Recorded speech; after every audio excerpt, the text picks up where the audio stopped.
Hey, my name's Luke C. Marcotte. Welcome to the second episode of the Blue Collar Power Hour. So today we're going to talk about how to get into the trades. I mentioned in the first video that this is going to be a big point that we're trying to hit on, so there'll be a few parts to this, but this is going to be the simplest initial step to get started on your journey to becoming a tradesman. So basically, the number one thing I gotta say about it is just go for it. Just do it. You may not be ready, but you'll never be ready. So you might as well just do it. Give it a shot. Try it, And even if you're thinking about possibly doing trades or possibly going to college, it costs you something. And, college is right for some people and it's not right for other people. Trades cost you a tool belt and some tools that you'll always be able to use. So I guess what I'm saying is, if you're choosing between possibly doing the trades or possibly doing college, why not give the trades a try? Just go talk to contractors. It's the only way you'll get your foot in the door.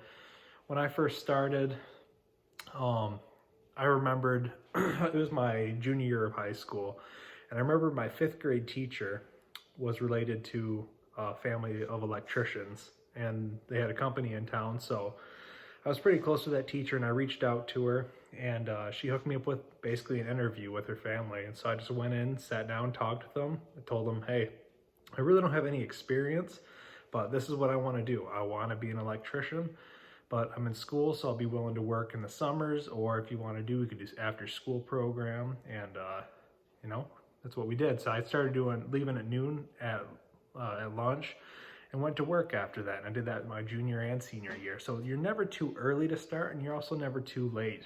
I worked with guys that were 45 and it was their first day in the trades. They left some job, they might have retired from another career, or they might have got out of the military or whatever, and they went into it. So it's never too late, it's never too early. People in the 30s, anywhere in between, people that just finished their master degrees and liberal arts or psychology, and they join the trades, so just number one thing is just start. Big thing is you want to find out which trade is going to be the one that you'll take the most pride in, I guess. When I was in elementary school in 4th grade, and they would go around the classroom and they asked everybody what they wanted to do, I wanted to be a demolition and concrete guy. That's what I wanted to do. I wanted to operate excavators, heavy equipment, and demolish things, as well as, pour new concrete to rebuild things. And through a long series of events, I wound up being an electrician. And I'm very happy with that option, but I know that I would be just as happy and just as passionate about if it was plumbing, concrete, excavating, demolition, framing, whatever it is, And a lot of people, they say, find something you love. And although that's true, it's hard to find. You can't really do what you love, because most people, they don't just come out of the womb loving electrical, loving to work hard, loving to do concrete. So you have to find what you love. And most of that comes from finding a passion. And, growing up, I used to always watch HGTV. So started wanting to do like concrete and excavating. And then, through HGTV, I wanted to do landscaping and like back deck construction. And, any of these routes would be a great route. It's just finding something that at the end of the day, you can take a step back, you look at it and you're like, wow, I'm proud I did that. It's beautiful work. I love it. And you just take pride in it. Work is work, no matter what you do. If you're sitting in an office selling insurance, selling cars, pouring concrete, or slinging wire, whatever it is, work is work. And there's nothing wrong with, I guess, how do I say this right? There's nothing wrong with loving something as a side passion, as well as having your passion at work. Now, obviously, work is, if they quit paying you, you'd stop showing up. That's the way most people are. But, it's like this weird little niche you got to find of this passion you have for your work and what you do every day. And once you find that out, what you think that you'd love to see the end product of. Some people it's painting, you know, some people it's cleaning homes, some people it's doing just trim work. I know guys that make a lot of money that go into $1 million homes and all they do is just the trim. But that takes a very fine eye, and a lot of patience, and a lot of perfectionism in a sort. You never want to be too much of a perfectionist because then you never get anything done and you waste a lot of time and a lot of material. Just as getting started, you know, time's never going to be perfect. Nothing is ever perfect. So you might as well just start, give it the best go around you can. So my second job, you know, I realized that I wanted to switch to a bigger company. And so I printed off my resume and I looked over 6 or 7 different contractors in the area, and I found out which one I wanted to work for the most. And so I had my resume all set up for them, and I was going to go apply to them on the following Monday, and I was a senior in high school at this point.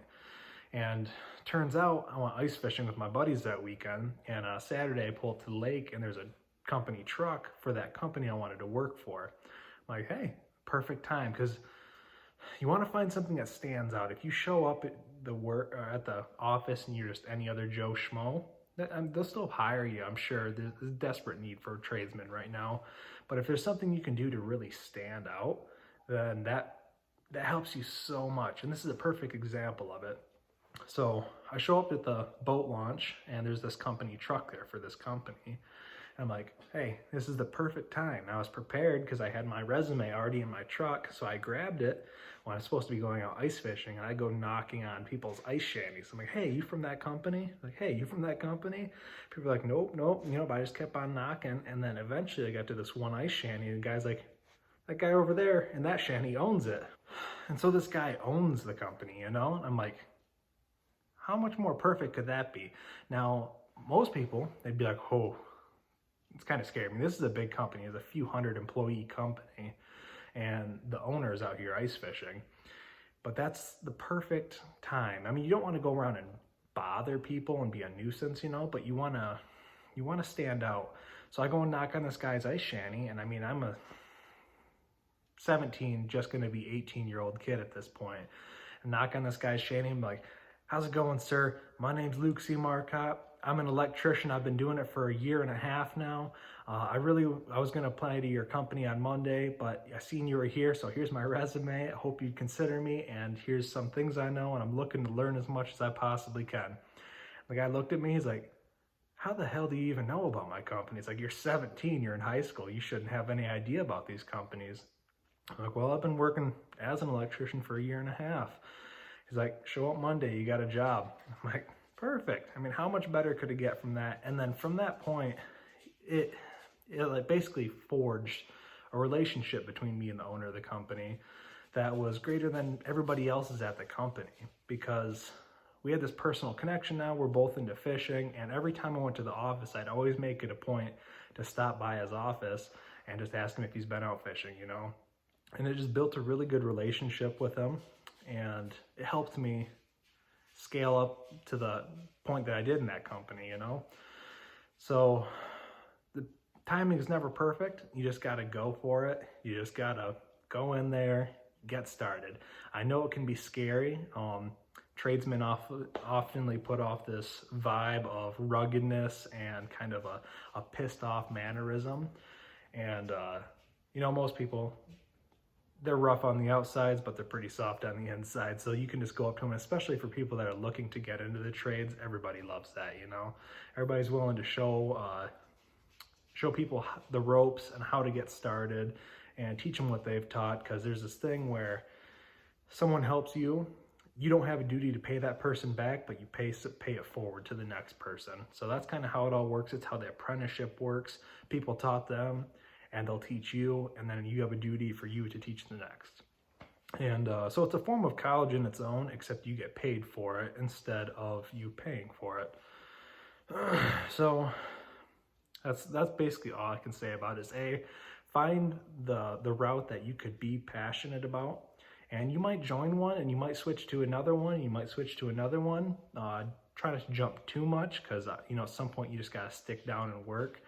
Obviously, it's not going to be as fun as going out snowboarding every day, but you know, you don't get paid much for snowboarding. So yeah, so you can make some good money in the trades, especially if you're passionate about it. If you're passionate about it, you work hard for your company, you have a big vision of what you want to do, what you want to become, you work hard for it every day. There's nothing you really can't accomplish under them circumstances.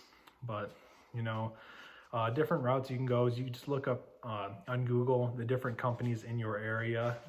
Most of the time, I mean, every job I've ever gotten, whether it was in the trades or not, there was never a hiring sign or for hire post about it. You know, it was just, I want to work at that company. And so I would go there and talk to that company. And that's how it worked out. So just go talk to people, you know, people will be happy to sit down with you, especially if you're looking to get into the trades, especially if you're a younger person.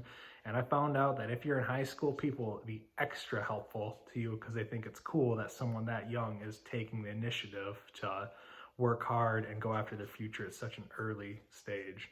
I like to share more stories than just plain out advice because, you know, it's easy to give advice, but without a story to back it up, it's kind of hard for some people to grasp it. I know it's how it was for me. So like the story I just shared with you, I'm going to share more stories like that, as well as bring people in that have been successful in the trades as well so they can share their story. And that'll give you really good ideas and tips and tricks of what they did to make it work and how they did to stand out, because you make sure you want to stand out, especially if you want to move up in companies. You know, they're not just going to randomly pick someone and say, hey, you're moving up next. They want to make sure that they know who this guy is. They want to make sure that the foremans know who you are and that they recognize your hard work, and you're always the guy to show up first and leave last, and you're always willing to take overtime. You know, in high school, I used to text every foreman that I knew at the company and say, hey, if you guys are working Saturday or Sunday, let me know. And then most of the time it didn't work, but you know, the second that they did work overtime on weekends, I'd be the first guy they call. And that helped because I was pretty poor and I needed the money, but then also the reputation I built up from doing that it just helped me so much. You can't even explain it. Just seeing someone that has a drive and initiative to move up and to work hard and go the extra mile for that company, they realize you're a real team player and you're not there just for a paycheck. So take passion in everything you can do. Find something you can be passionate about, something that you can love, not doing what you love necessarily.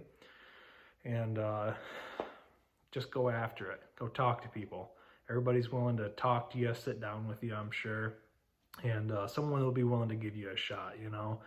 And you can get started relatively cheap. Buy a pair of boots, Carhartts, tool pouch, and some tools, and you're ready to roll, you know. I remember when I first started, for the first few years leading up to it, I would ask for tools for Christmas. You know, it wasn't toys. I mean, this is from 14, 15 years old. Every Christmas, birthday, and anytime I got a gift, I would always ask for tools. And, you know, I made sure I got the right tools and talked to electricians that I knew about what tools I should have to be ready, and just talking to people. It's going to be the best thing that you could possibly do, is just get out and talk to people. And I'm trying to be that person too. So like I said, you follow me on Instagram and you shoot me a DM, I'll be more than happy to talk to you and let you know what I think. And then just go do it. That's all I can say. Don't be scared about it.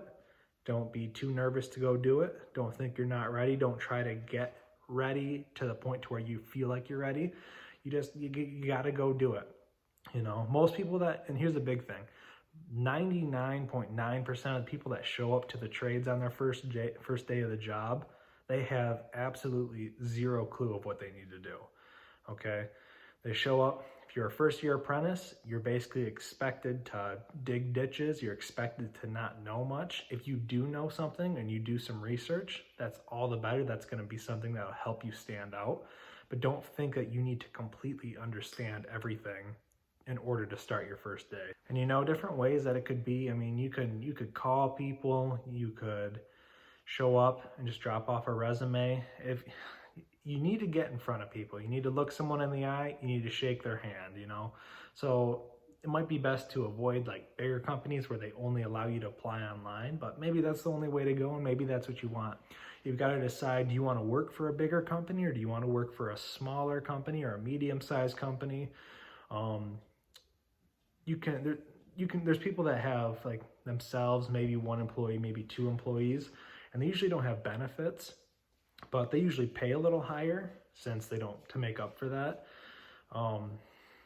It's usually a little more relaxed work environment, and I've worked for all kinds, so it's fun doing that. It wasn't for me. I like the bigger companies. I like structure. I like different levels to it. I like the benefits and everything. So that's what I plan to do with my companies. There's medium-sized companies where you know everybody's name there. You've worked with everybody before, and some people like that. And then there's big companies where there's different divisions, different offices throughout the state, or even sometimes multiple states. And obviously, the bigger the company you're at, the bigger the potential you have, and the earlier you get in there, the better chance you'll have of climbing the ladder there, because they can mold you to their company culture. Company culture is one of the biggest things, and you need to find a company that has a culture that fits with you.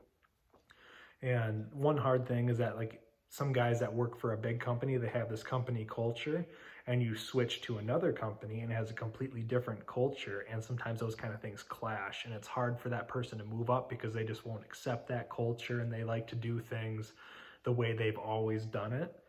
And so, I'm not saying you have to stay at the same company forever, and most people don't, but you can.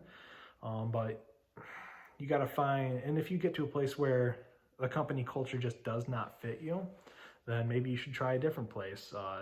Throughout your apprenticeship, throughout getting started, you'll meet other electricians, other plumbers, other builders that work for different companies. And so you'll find out eventually what the company cultures of each company are, just through networking and talking to people, And so, but above all, just get started. Go shake some hands, go introduce yourself to people, bring resumes to people, be straight up, be honest with them. One thing that's really hard as an electrician, and you'll notice this if you get started in any other trade, is when you go do work for people, everybody likes to come up and say, I've wired my own house, or I've ran a circuit in my house, or I've been an electrician before, or something like that, when really they don't know anything about it, and they've maybe changed some plugs in their house. So don't come into a company and act like you deserve any sort of, like, I guess, respect for that, because you still don't really know anything. So just go in there, be completely honest, say, hey, I'm completely new, I don't know much. All I know is that this is what I want to do. I'm willing to work hard for it. I'm willing to learn as much as I possibly can, and I want to grow and not only be the best tradesman that I can be, but I want to be the best person I can be for this company. So they're really centered on what you can do for them. And then if you provide enough value for them, they'll always kick value back to you. And so you don't want to be selfish about things. You always want to be what you can do for other people. And in turn, people will be sure to kick things back to you. People will be sure to kick things back your way, because that's just how life works. Everybody wants to take, but nobody wants to give anything. So just get out there, kill it. Hopefully I see you on a job site one day. Reach out to me on Instagram, and make sure you subscribe and follow below. Peace out, and we'll see you on the next episode.